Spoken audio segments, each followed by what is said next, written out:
सतगुरु की महिमा अनंत अनंत किया उपकार, नेतर अनंत उघारिया,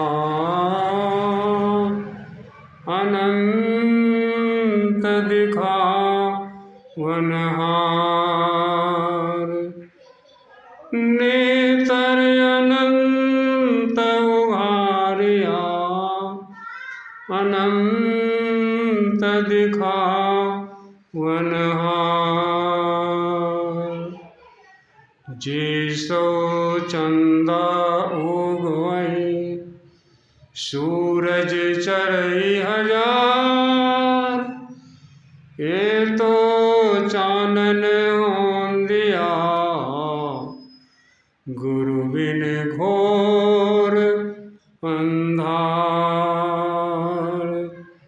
ये तो चानन ओंदिया गुरु बिन घोर अंधार।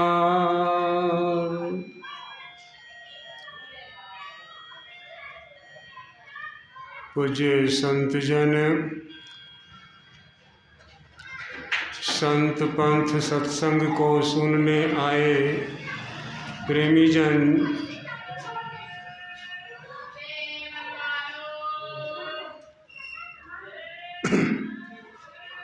अभी अभी रामचरितमानस से पाठ करके सुनाया गया।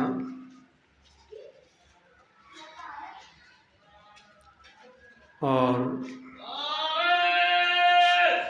संतों के विचार के मुताबिक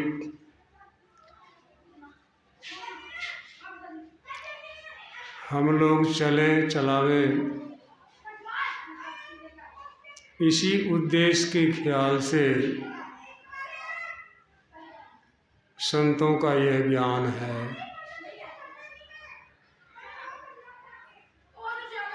गोस्वामी जी कहते हैं, संत पंथ अपवर्ग कर,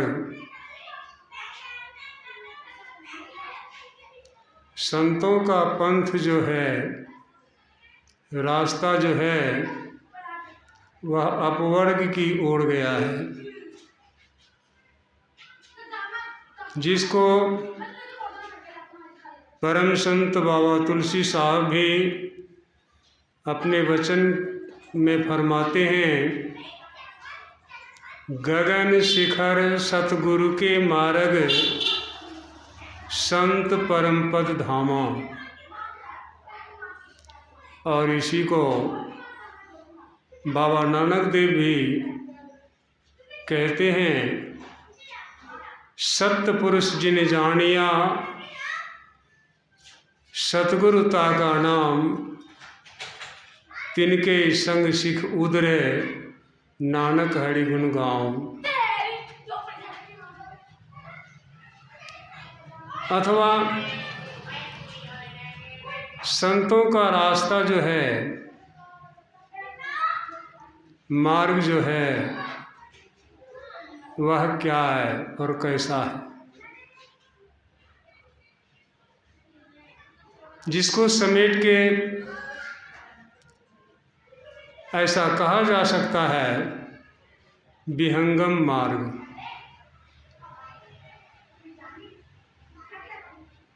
यह विहंगम का रास्ता है। विहंग मीन्स पक्षी, जिसको बाबा कबीर साहब भी कहते हैं, पंछी की खोज ओ मीन के मार्ग, ढूंढे न कोई पाया हो, कहे कबीर सतगुरु मिले पूरा, भूले को राह बताया। पक्षी जो आकाश में उड़ती है, उसके लिए कोई रडार बिछाए नहीं गए हैं, उसके लिए कोई रोड, कोई लाइन, कच्ची पक्की सड़क वह सुलिंग, ये सब कुछ नहीं है।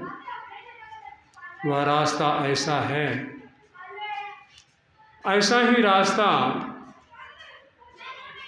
मीन और मछलियों के लिए भी है।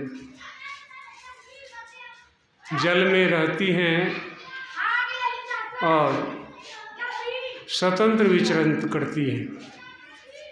उसके भी कोई रोड, कोई लाइन, कोई कच्ची पक्की सोलिंग, कोई रडार नहीं बिछाए गए हैं। ऐसा उनका रास्ता है। ठीक ऐसा ही रास्ता हम जीवों का भी है। हम जीव शरीर संसार में आए हैं और अपने को शरीर संसार ही समझने लगे हैं, जिसके कारण जीव का ज्ञान से शून्य है, बेखबर है। उदाहरण में जैसे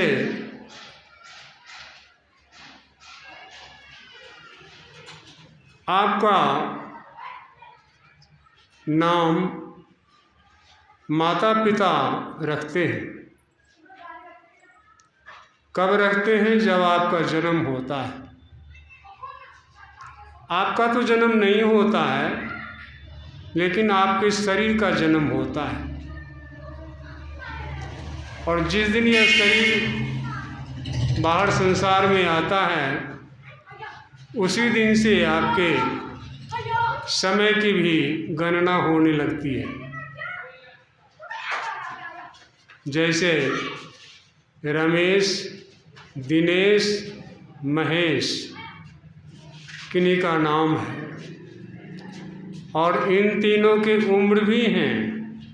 किन्हीं का 60, किन्हीं का 70, किन्हीं का 80, ऐसा है। परंतु उन्हें सद्य सत्य सत्य पूछा जाए तो क्या बताएंगे? साधारण मनुष्य के ज्ञान में रहने के कारण वे कहेंगे कि मेरा 60 वर्ष उम्र है, मेरा 70 वर्ष उम्र है, मेरा 80 वर्ष उम्र है, और मेरे नाम दिनेश, महेश, गुरेश है। ये सब बताएंगे। लेकिन जब वही जीव किसी ऐसे मर्मज्ञ अध्यात्म पुरुष के पास जाता है तो वह उनसे पूछता है। जैसे कि महर्षि दयानंद सरस्वती का नाम तो आप लोगों ने सुना ही होगा। वे पहली बार गुरु के खोज में वृंदावन गए थे। उनके गुरु स्वामी विरजानंद जी महाराज जन्मांध थे, और इसीलिए वे आत्मज्ञानी भी थे। उनके पास जाते हैं और चरण छूकर प्रणाम करते हैं। स्वामी विरजानंद जी महाराज पूछते हैं, तुम कौन हो? महर्षि दयानंद सरस्वती कहते हैं, गुरुदेव, इसी को जानने के लिए मैं काशी से आपके पास आया हूँ कि मैं कौन हूँ। स्वामी विरजानंद भी समझ गए यह साधारण मनुष्य नहीं है। तब उनको अपने पास बिठाया और आत्मज्ञान का बोध कराया। कहने का तात्पर्य है, यह आत्मज्ञान इतना आसान नहीं कि लोग एक बार सुने, समझ जाए और जीवन में उतार ले। बड़ी मुश्किल है। लेकिन कोई कोई ऐसे मेधावी होते हैं जो इशारा पाते ही समझ भी जाते हैं, और वे जड़ से पूरे बेखबर हो जाते हैं। आपको मैं बताऊं, संत नामदेव जी महाराज महाराष्ट्र के रहने वाले थे। पूना शहर में वे नाना के घर रहते थे। जब वे नाना के घर रहते थे तो उनके यहाँ शिव मंदिर था, और उनके नाना जी शिव मंदिर में, शिवालय में रोजाना पूजा पाठ करते थे, और गाय की दूध का वे भोग लगाते थे। ऐसे भगवान शिवलिंग उस दूध को कैसे पिएंगे? नहीं पीते थे, और वही दूध उठा करके भगवान के जूठन समझ करके सबको प्रसाद बांट देते थे और अपने भी पा लेते थे। किसी दिन कुछ कारणवश उन्हें 2-4 दिन के लिए बाहर जाना था, तो उस पूजा के स्थल पर अपने नाती नामा को नियुक्त किया कि तुम इसका पूजा पाठ करोगे और गाय की दूध का भोग लगा दोगे। कहा ठीक है नाना जी, हम कर लेंगे। वे चले गए।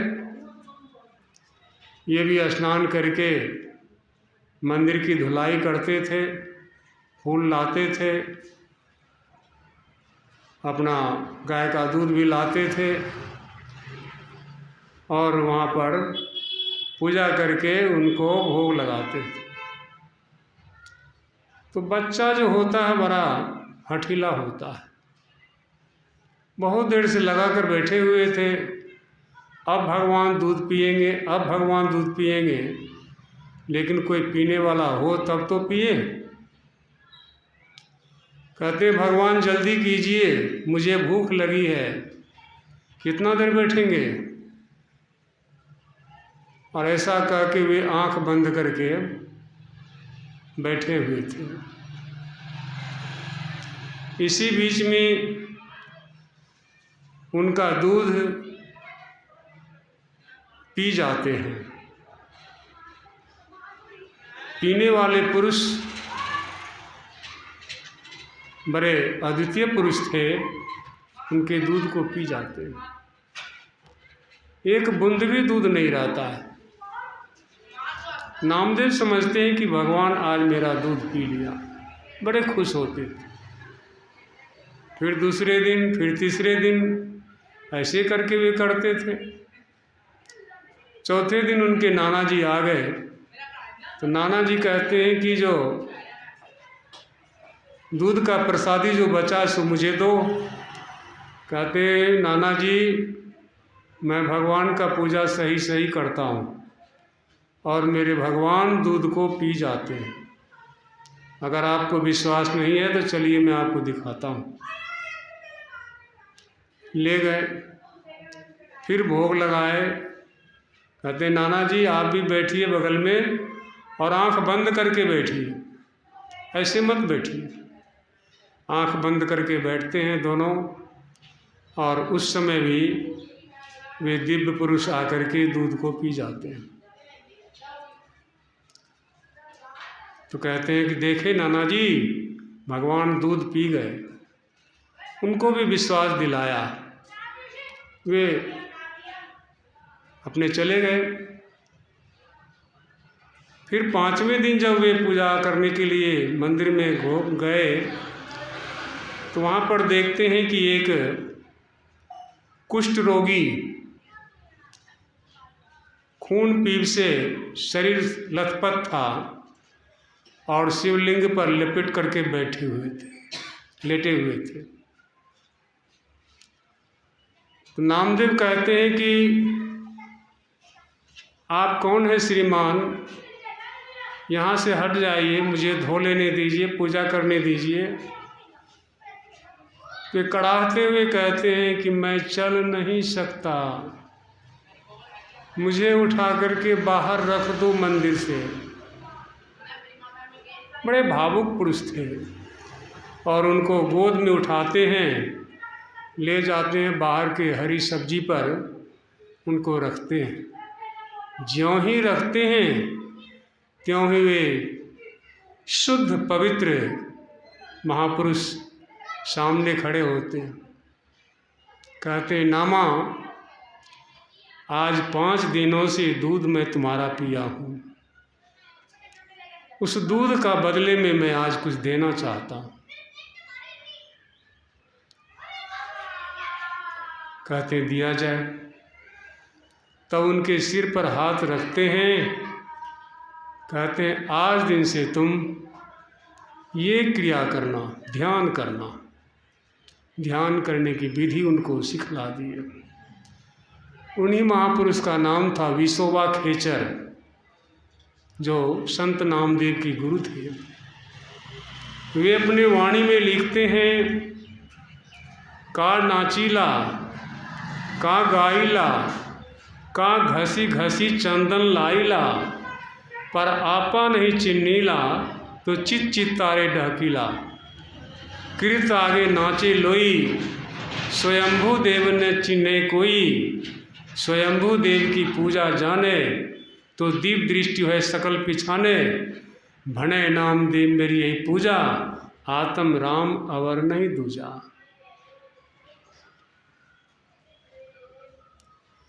नामदेव का संकेत है। कहते हैं, क्या नाचते हो, क्या गाते हो।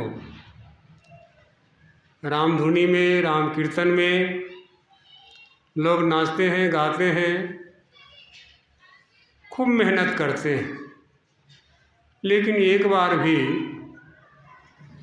भगवान से उनकी वार्ता नहीं होती है। दूसरी बात, उनके अखाद्य अपेय पदार्थ भी नहीं छूटता है।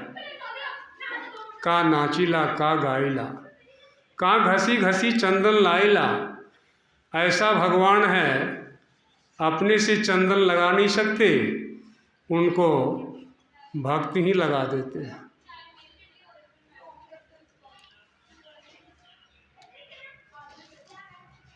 पर आपा नहीं चिन्हिला, इतना करने वाला अपने आप को चिन्हा नहीं, पहचाना नहीं। हमारे पूज्य गुरुदेव बराबर कहा करते थे, आप अपने से पहचान करके जानिए। अपने को अपने आप से पहचान करके जानिए। कैसे जानिएगा? कोई अपने शरीर को देखना चाहता है तो अपने शरीर पर के वस्त्र को उतारते जाइए। उतारते उतारते सारा वस्त्र उतर जाएगा, निर्वस्त्र हो जाएंगे, आपका शरीर आपके सामने हो जाएगा। ठीक उसी तरह से हम जीवात्माओं के ऊपर कई पर्दे लगे हुए, कई शरीर है, उन शरीर को उतारते जाइए, उतारते जाइए, छोड़ते जाइए, छोड़ते जाइए, अंत में अपने आप का पहचान वाला ज्ञान हो जाएगा। इसमें कोई साक्षी की आवश्यकता नहीं पड़ेगी, आपको खुद ही वह विश्वास हो जाएगा कि यही परमात्मा है। तो उस अवस्था में जो आपको आनंद होगा वह वर्णन से बाहर हो जाएगा। वही यहाँ पर कहते हैं,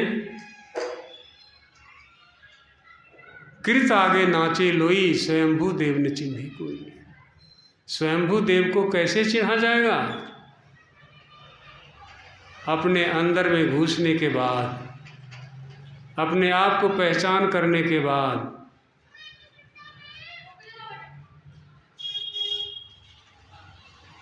कृत आगे नाचे लोई, स्वयंभू देव न चिन्हे कोई। स्वयंभू देव की पूजा जाने। अब स्वयंभू देव की पूजा करने की विधि क्या है? कैसे हम उसको पूजा करेंगे, कैसे हम जानेंगे? तो वह जानकारी कौन देता है? जो उधर जा कर के जाना है, आम मनुष्य नहीं दे सकता है। इसलिए उनके लिए आया कि सतपुरुष जिन जानिया, सतगुरु ताका नाम। सतपुरुष परमात्मा को जो जानेगा उसी को लोग सतगुरु कहते हैं, और वे सतगुरु हमको भी वह ज्ञान बता देते हैं जिस ज्ञान से कि उन्होंने सतपुरुष को जाना है।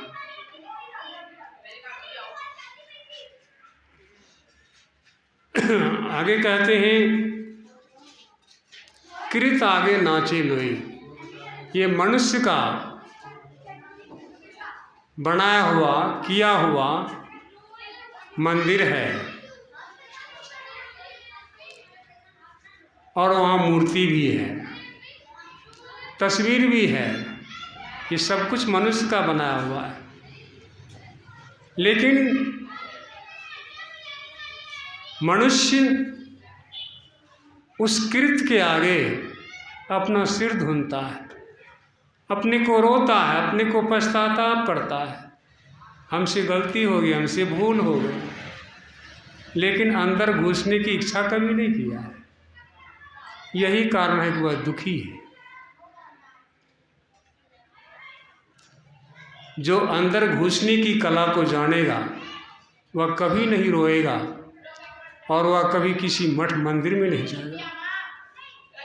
जैसा कि बाबा तुलसी साहब भी कहते हैं,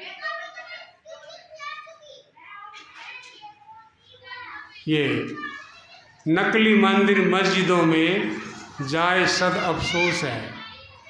तो बाहर में जो मंदिर बना है, मस्जिद बना है, ये क्या है? नकली है। नकली मंदिर मस्जिदों में जाए सद अफसोस है। अफसोस है किनको? तो लेखक को भी अफसोस है, महापुरुष को भी अफसोस है। वस्तु कहीं ढूंढे कहीं, कहीं भी दिया हुए हाथ। जिस तत्व को खोजना चाहते, जिस तत्व को जानना चाहते हैं, वह है कहीं, और हम खोजने जा रहे कहाँ? नकली मंदिर मस्जिदों में जाए सद अफसोस है। कुदरती कावे की तुम मेहराब में सुन गौर से। हमारा आपका सृजन करने वाला मालिक कहीं दूर नहीं है, हमारे आपके अंदर ही बैठा हुआ है, जिसको हम कॉस्मिक साउंड कहते हैं, जिसको हम कॉस्मिक लाइट कहते हैं। यही तो दो रूप है उनका। ये दो रूप भी समाप्त हो जाता है। उस महाचेतन में ये दोनों रूप भी नहीं रहता है। हाँ, लेकिन वह तत्व है जिसके कारण ये रूप बना है, जिसके कारण ये शब्द बना है, जिसके कारण ये ज्योति बना है। अगर वह नहीं रहता अरूपी तत्व, तो ये दोनों भी नहीं बनते, और फिर इस पर माया की लपेट भी नहीं चढ़ती। ऐसा वह तत्व है। तो उस तत्व को जानने के लिए बाहर से मुड़ना होगा, अंदर चलना होगा, और अंदर चल करके ही जितने भी महापुरुष का नाम सुनते हैं वह जानते हैं, सबों ने अंदर में जा करके इसका प्रत्यक्ष ज्ञान पाया है। और उसी के जानने में जो उन्हें समझ में आई, वह शब्द उन्होंने अपने कॉपी कलम में लिख करके किताब के रूप में छाप दिया है। हमारे कुछ गुरुदेव लिखते हैं, अपने ही शब्द के बारे में, शाही कहता ये है संतवाणी।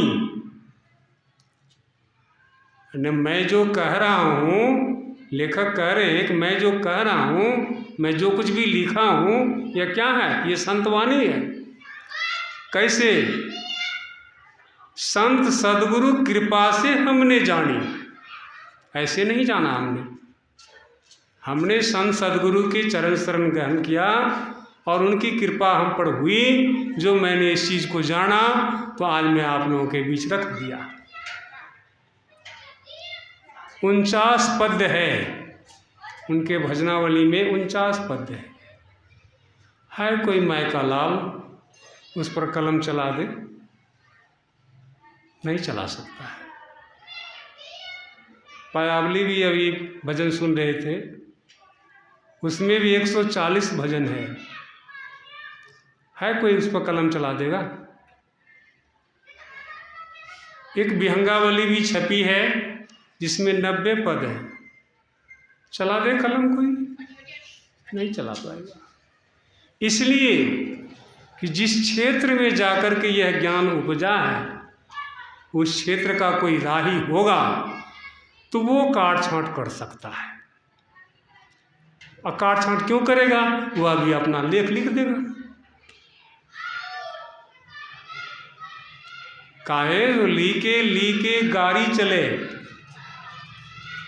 लीके चले कपूत, अब बेलीके तो वो चले शायर सिंह सपूत। सिंह रास्ता घूम के नहीं जाता है, अपने हिसाब से दौड़ लगाता है। कभी भी अपनी काव्य की शैली अपने ढंग से लिखता है। शेर लिखने वाले भी अपना ढंग से लिखता है, वह किसी का देखा देखी नहीं करता है। उसने ऐसा लिखा तो हम भी उसके जैसे ऐसा लिख देंगे, नहीं होता है, क्योंकि अपना अनुभव है उसमें। तो बाहर के नकली मंदिर मस्जिदों में जाना छोड़ दें। कुदरती या परमात्मा ने जो हमारा आपका शरीर बनाया है, इस मंदिर में घुसिए। और आप लोग बराबर गाते तो जरूर हैं, लेकिन उस पर कभी चिंतन नहीं किए। क्या गाते हैं? आरती तन मंदिर में कीजिए। गा तो लेते हैं, लेकिन कभी इस तन मंदिर में घुस करके उसको प्रेम किए? जिससे प्रेम करना चाहिए उसे किए? ऐसा नहीं हुआ है। अगर ऐसा होता तो बाहर का दौर खत्म हो गया रहता।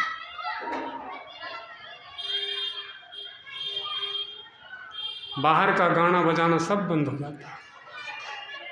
तब क्या होता? हम तो मने मन मगन बानी, हरवा धन बानी, तब ऐसा होता।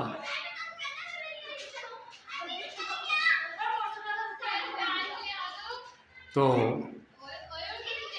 स्वयंभू देव की पूजा जाने, पूजा जानने के लिए, पूजा करने के लिए विधि है।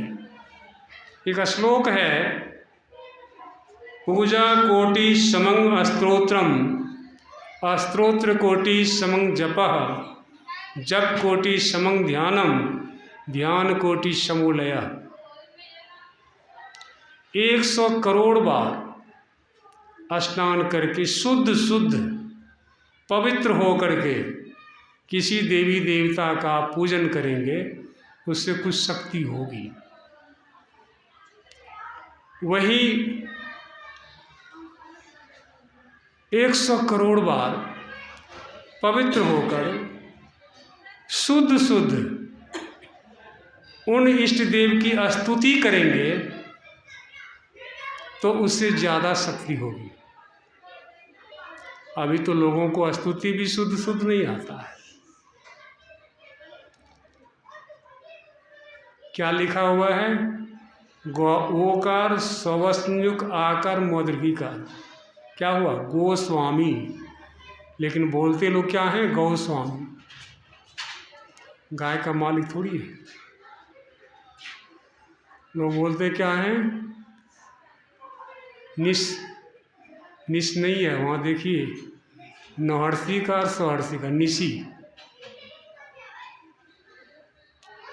यही शुद्ध नहीं होता है, तो 100 करोड़ बार कैसे होगा? मान के चलिए वैसा हो भी जाए तो थोड़ा सा पॉइंट बढ़ेगा। अब उससे आगे है, गुरु के द्वारा दिया गया मंत्र यदि आप शुद्ध होकर के 100 करोड़ बार जपन करेंगे, उससे शक्ति और बढ़ेगी। फिर उससे संबंधित ध्यान भी शुद्ध पवित्र होकर के करेंगे तो शक्ति बढ़ेगी, लेकिन इतने से काम नहीं चलेगा। अंतिम शक्ति जो है वह लय का साधन में है। लय का साधन कहिए, नादानुसंधान का अभ्यास कहिए, जो भी कहना है कह लीजिए। आपके धर्म ग्रंथों में इसका 3 नाम दिया गया है। नादानुसंधान, सूरत शब्द का अभ्यास, नाम की कमाई, ये 3 शब्द दिए गए। जो कहिए एक ही बात है। तो मेरा कहने का आशय है, इन बाह्य आडंबरों में हम क्यों फंसे, बाह्य प्रपंच में हम क्यों फंसे, जबकि संतवाणी कहती है शून्य ध्यान सबके मन माना, तुम बैठो आत्म स्थाना।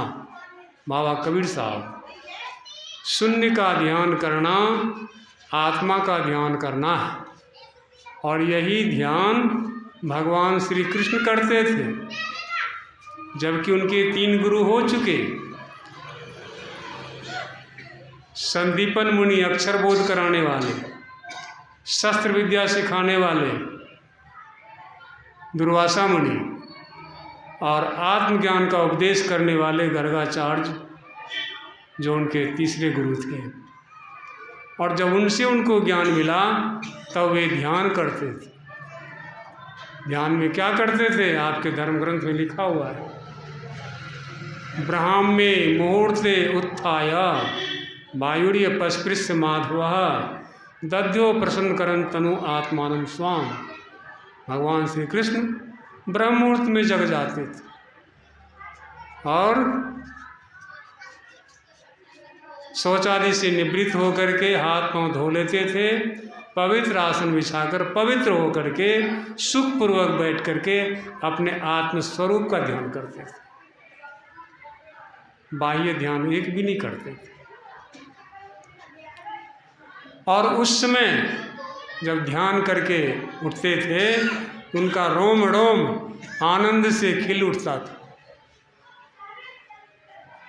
आज कितने ऐसे साधु हैं जिनका आनंद से खिल उठता है?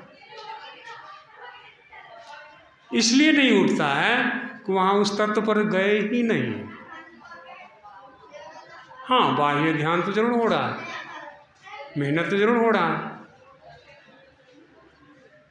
वह मेहनत कैसा है? संत पलटू साहब कहते हैं, ये पलटू अटक न कीजिए 84 घर फेर, भजन आतुरी कीजिए और बात नहीं। पलटू साहब का अंतिम लाइन में है ये, पलटू अटक न कीजिए। अटक क्या है? अभी कोई रास्ता से चलता है ना, तो बीच रोड पर आर बना दिया जाता है ताकि लोग धीरे चले, एक्सीडेंट नहीं हो। लेकिन इस अटक से मतलब नहीं है। अटक तो वहाँ है रुक जाना, साफ रुक जाना। कभी नदी पार किए होंगे तो इस अटक का पता चलता होगा। नाव में एक रस्सी बंधी होती है, जिस रस्सी से कि लोहे की गिरामी बंधी रहती है, और किनारे लगते ही नाविक उस गिरामी को मिट्टी में धंसा देते हैं ताकि नाव कहीं भागेगा नहीं। अगर नहीं धंसेगा तो नाव भाग जाएगा। उसको कहते हैं अटक। तो हमारी आपकी अटकाव कहाँ हुआ है, हम आप खुद विचारेंगे। ख्याल में हर वक्त कौन रहता है? शरीर और संसार, परिवार, समाज, काम धंधा, यही तो रहता है। कबीर साहब कहते हैं, 5 पहर धन दे गया, 3 पहर गया सोय, ये को पहर न हरि भजे, मुक्ति कहाँ से हो?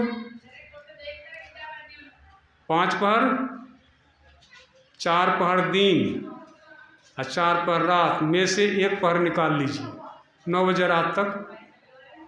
और कभी कभी डबल लग गया तब रातों पर उधरे रह गए फैक्ट्री में।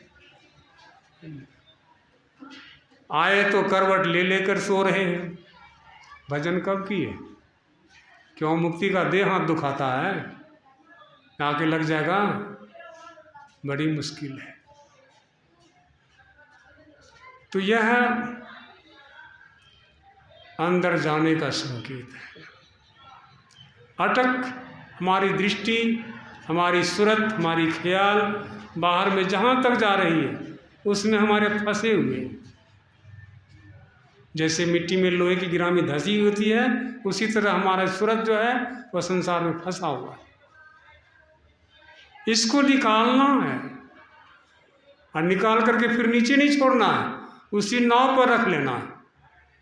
और तब फिर नाव पर चढ़ करके थोड़ा सा धक्का लगाएंगे, तुरंत नाव निकल जाएगी। कोई नाविक नहीं है, आपको खुद नाव चलाना है। कहने के लिए तो बहुतों ने कहा सदगुरु मल्लाह हैं, लेकिन सदगुरु आपको इलम बताते हैं, भेद बताने वाले मल्लाह हैं। भेद बता दिए, करना तो आप ही को होगा। वे तो कर चुके हैं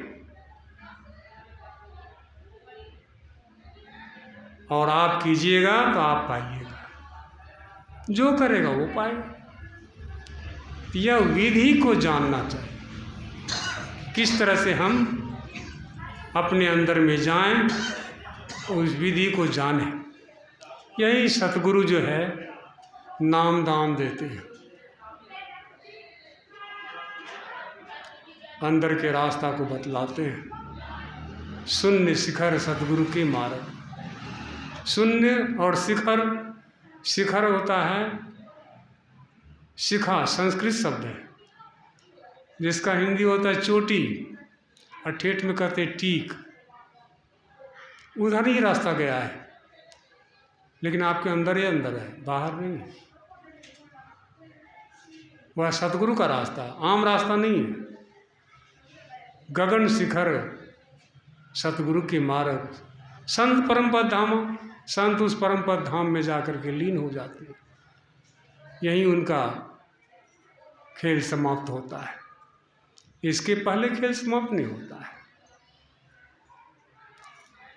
वही बाबा नामदेव कहते हैं, स्वयंभू देव की पूजा जाने तो दिव्य दृष्टि है सकल पहचाने। इस विधि को जब जान लाइएगा, जब अभ्यास कीजिएगा तो आपको दिव्य दृष्टि खुल जाएगी। कौन कहता नहीं खुलती है? अवश्य खुलती है। औरों को खुल गया तो हमको नहीं खुलेगा? ऐसा हो नहीं सकता है। क्या हम मनुष्य नहीं है? हम में शक्ति नहीं है? हमको भी खुलेगा। आज भगवान शिव के बारे में सुनते हैं तो शिव के बारे में कुछ लोगों का कहना है कि वे उनको अपने आप दिव्य दृष्टि खुल गई थी, लेकिन दिव्य दृष्टि उनकी ऐसे नहीं खुली थी। उनके भी सतगुरु थे,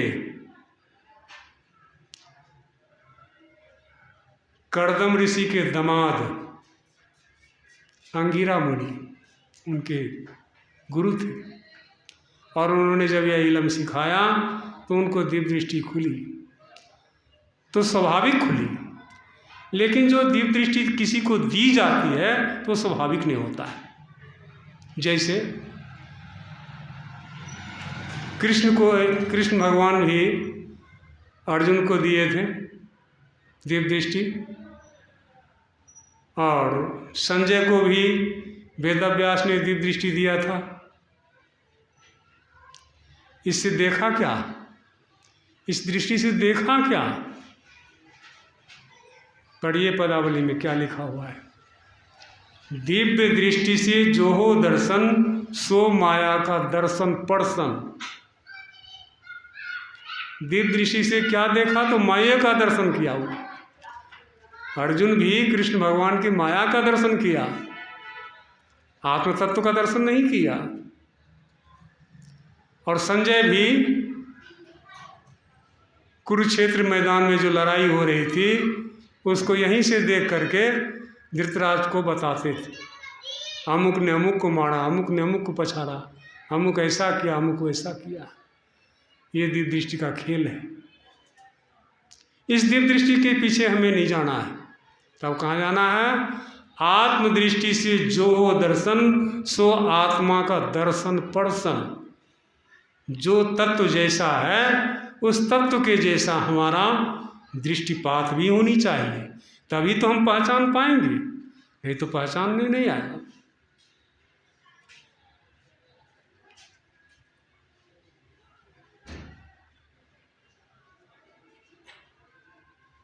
यह स्वयंभू देव की पूजा जाने तब दिव्य दृष्टि है। सकल पे जाने, सकल का पहचान हुआ। सकल मने सकल मने रूप होता है, और सकल मने समूह भी होता है, लेकिन यहाँ पर रूप से लेना देना है। आपका सकल क्या है? आप अपने सकल को पहचानिए अंदर में। ये तो बाहरी सकल है, अंदर का सकल क्या है? वह आत्मा का दर्शन ये हो।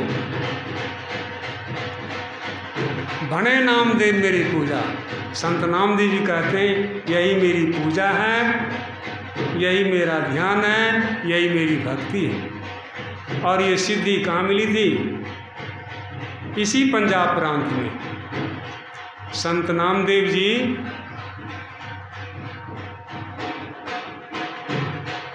1270 में उनका जन्म हुआ था और 1350 में उनका निधन हुआ था। तो वे जब निकले थे अपने नाना के घर से, तो पहले तो पकड़ा गए दिल्ली में, जहांगीर खां के गाय को जिंदा किए थे, और फिर आए कहाँ? अमृतसर और ब्यास के बीच में है एक स्थान, घुमान बस्ती। डेरा ब्यास से ही उसका रोड जाता है, बस जाता है, घुमान बस्ती। और उसी बीच में है बाबा बकाले, जहाँ गुरु तेग बहादुर सिंह का स्थान है।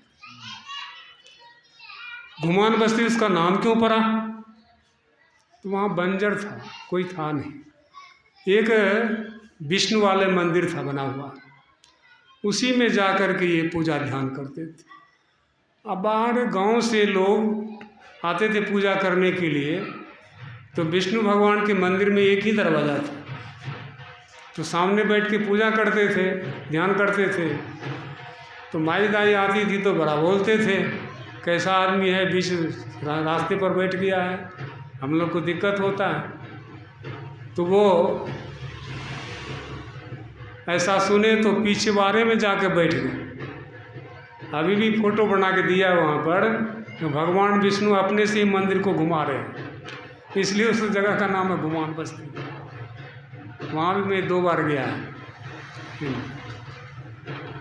कहने का मेरा आशय है, संतों का ज्ञान, आत्मा का ज्ञान जानने और पहचानने के लिए होता है। एक काव्य में आया है, बहु बातन याद करी सत संग बाचत हो, भीतर से करछी होय जग भर मत हो। जैसे बंध्या गीत गावे पालना जो लावत हो, प्रसव ही पीरा सो तो ही न लहत जैसे मिट्टी भांडे हूँ मैं ग्वाला छिर राखत हो खाली भांड आगे राखी घृत जू बरकत हो विजय विमल समता ऐसे ही मत हो तीन के तो आत्मा अनुभव सूछल कत हो। कवि कहते हैं बहुत सी संतवाणियों को, बहुत से शब्दों को याद करके सत्संग सुनाने का काम करते हैं, लेकिन भीतर से आप कैसा है, उसी तरह से, जिस तरह से कि कड़छी, जंगल में लकड़ी की कड़छी लोग बनाते हैं और गांव घर में लोहा का, पीतल का, सिल्वर का, स्टील का कड़छी बनाते हैं। जिस कड़छी से दाल चावल सब्जी चलाते हैं, उस कड़छी से पूछिए कि सब्जी कैसी बनी, दाल कैसा बना, बता नहीं सकता है। ठीक उसी तरह से मुझे आप जान सकते हैं। आगे कहते हैं जैसे बंध्या गीत गावे, जिस माई को संतान नहीं हुआ और वह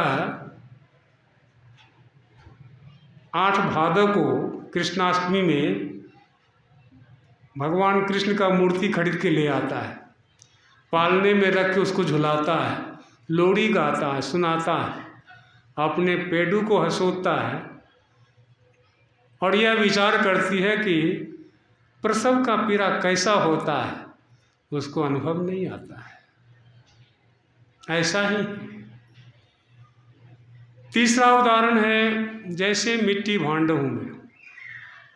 अब तो नहीं, पहले ज़माने में मिट्टी के बर्तन में लोग गाय भैंस का दूध निकाल के रखते थे, कुछ खाते थे, कुछ रह जाता था और सवेरे में फिर निकाल करके मिला करके खा पी जाते थे या बेच बाच लेते थे। तो मिट्टी का बर्तन खटास हो जाता था, तो उसको धो करके माई दाई गरम चूल्हे पर, आग पर उसको उल्टा कर रखते थे, तो पानी जल जाता था, लेकिन जो सोखता था घी को तो वह अभी धीरे धीरे पिघलने लगता था, सन सन सन सन बरकने लगता था। ठीक ये तीसरे उदाहरण के मुताबिक कवि कहता है जो ऐसे विमल संत हैं उनका आत्मज्ञान कैसा है, अनुभव से छलकता है, तो छिपाई नहीं छिप सकता है। तो यह पूर्ण संत सदगुरु की कृपा से ऐसा हुआ। पूर्ण संत सदगुरु भी बाह्य आडंबर में नहीं फंसाते।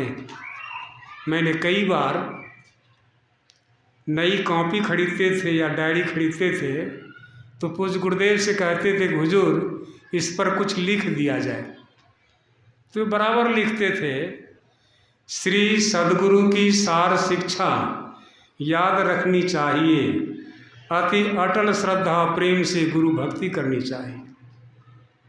मैं इस पर बहुत विचारा। श्री सदगुरु किनको कहेंगे?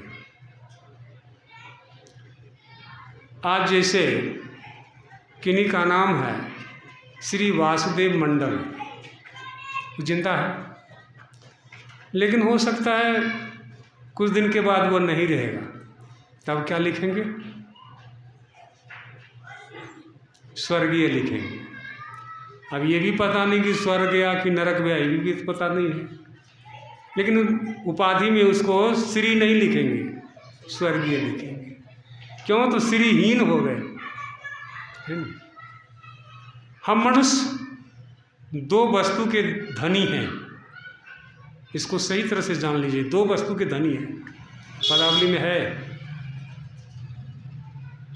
यही मानुष देह समैया, आगे नहीं कहेंगे, देह और समैया, ये दो चीज के हम आप धनी हैं।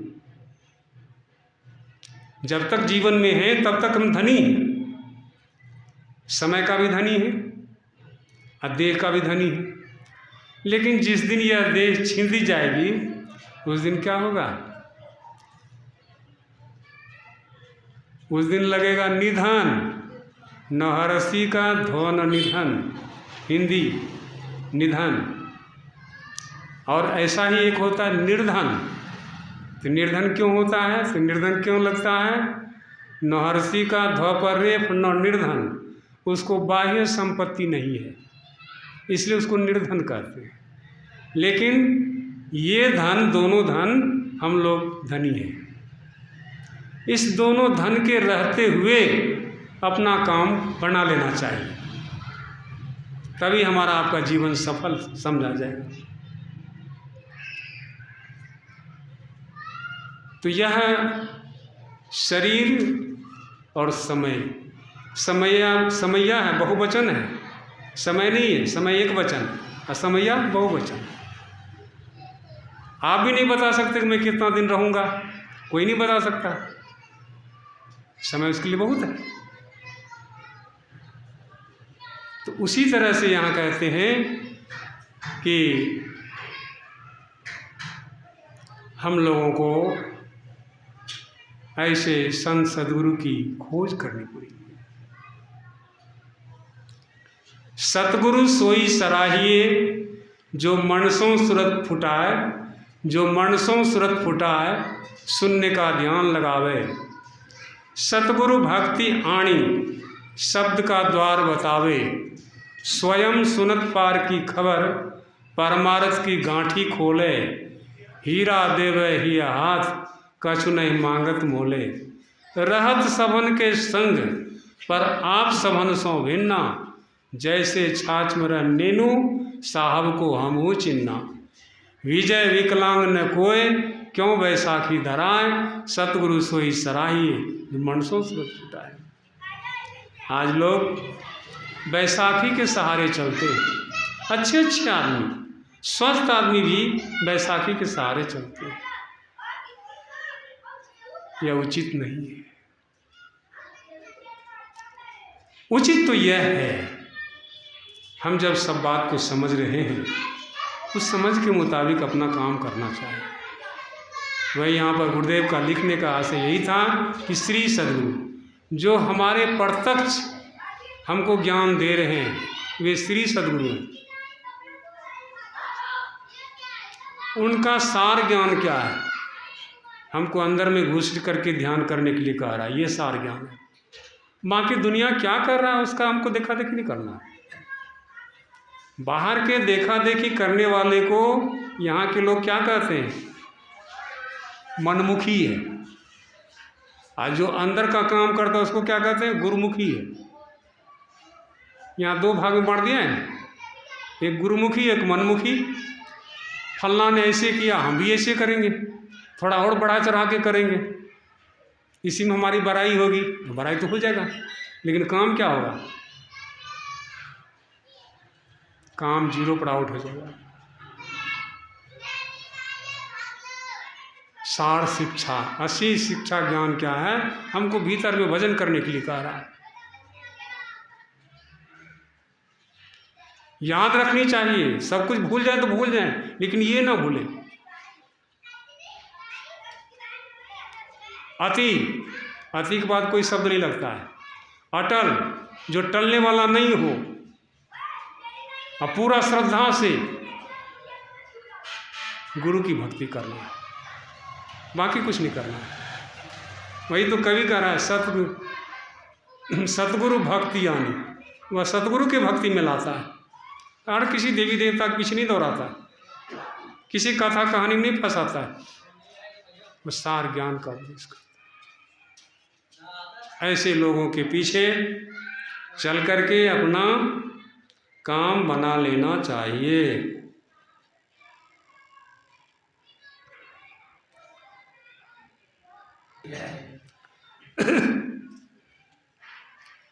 तो यह संतों का ज्ञान अपवर्ग की तरफ जाता है अथवा मोक्ष की तरफ जाता है।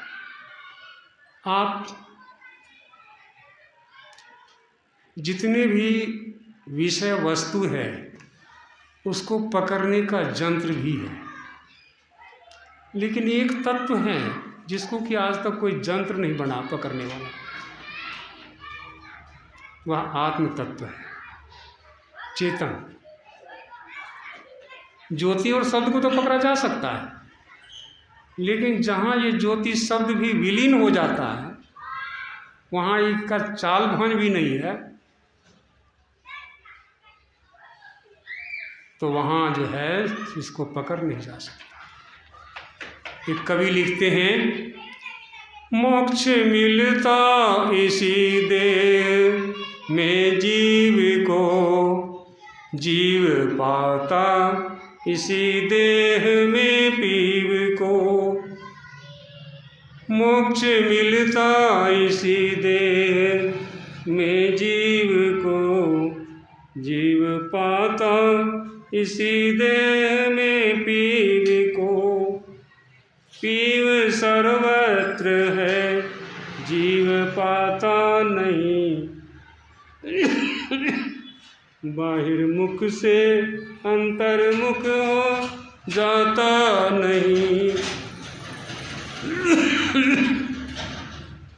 पीव सर्वत्र है जीव पाता नहीं, बाहिर्मुख से अंतर्मुख हो जाता नहीं। बाहिर्मुख तो घोर अंधार है, ज्योति में कारण में धनिधार है। मोक्ष मिलता इसी देह में जीव को, जीव पाता इसी देह में जीव को। पीव सर्वत्र है जीव पाता नहीं, बाहिर्मुख से अंतर्मुख हो जाता नहीं। इस नजर से हवा भी न दिखलाती है, इससे परमात्मा दिखे हंसी आती है। अस्थूल संसार तो घोर अंधार है, सूक्ष्म ज्योति कारण में धनिधार है।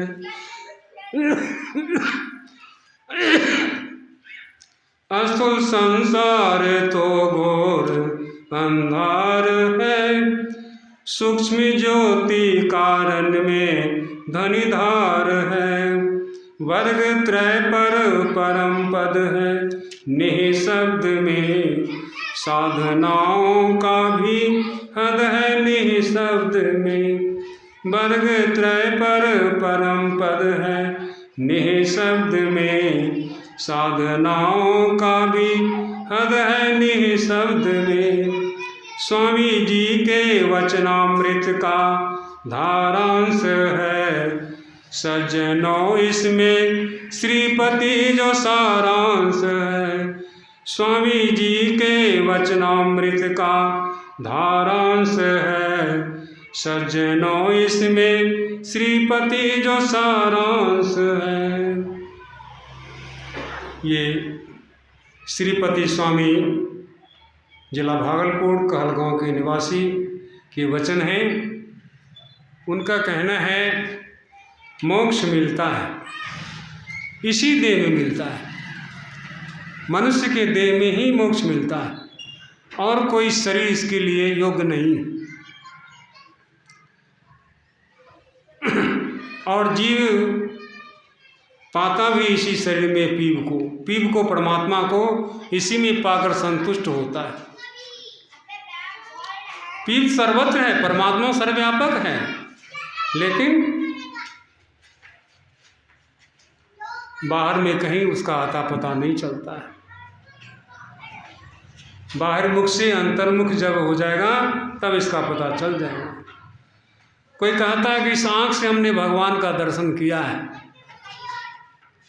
तो चर्म दृष्टि से जो अभी आपने देखा है वह चांद का ही शरीर को देखे होंगे।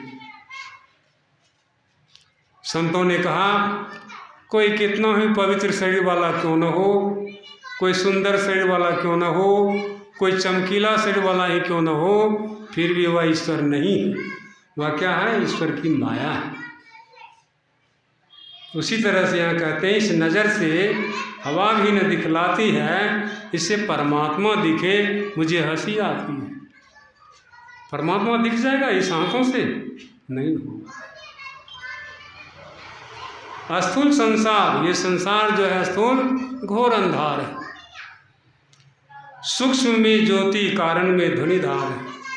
सूक्ष्म ज्योति है और उसमें कारण है ध्वनि का धार।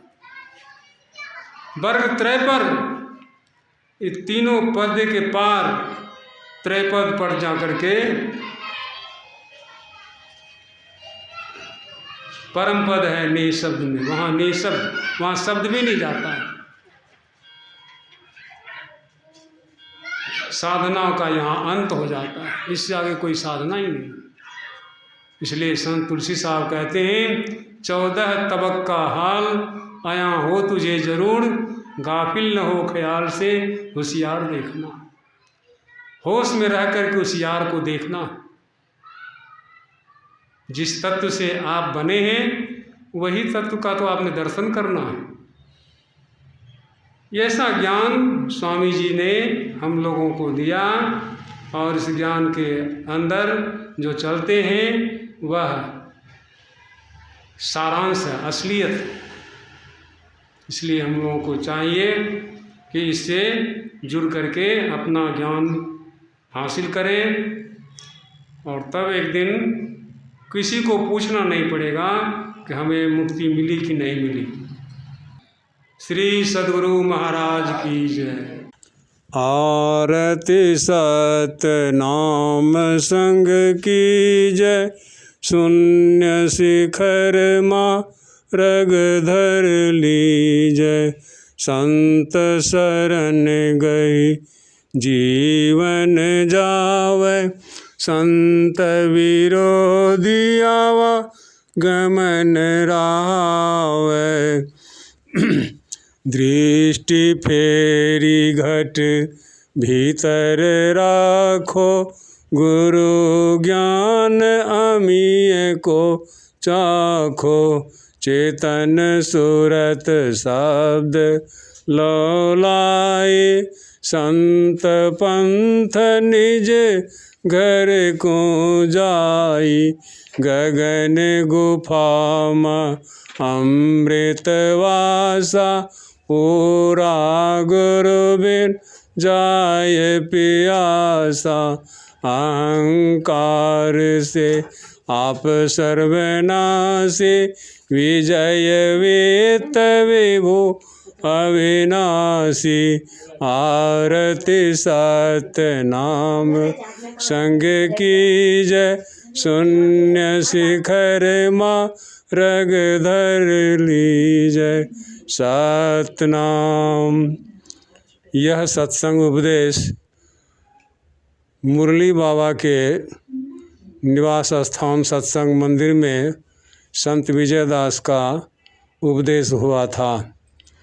दिनांक 2 मार्च 2024 को।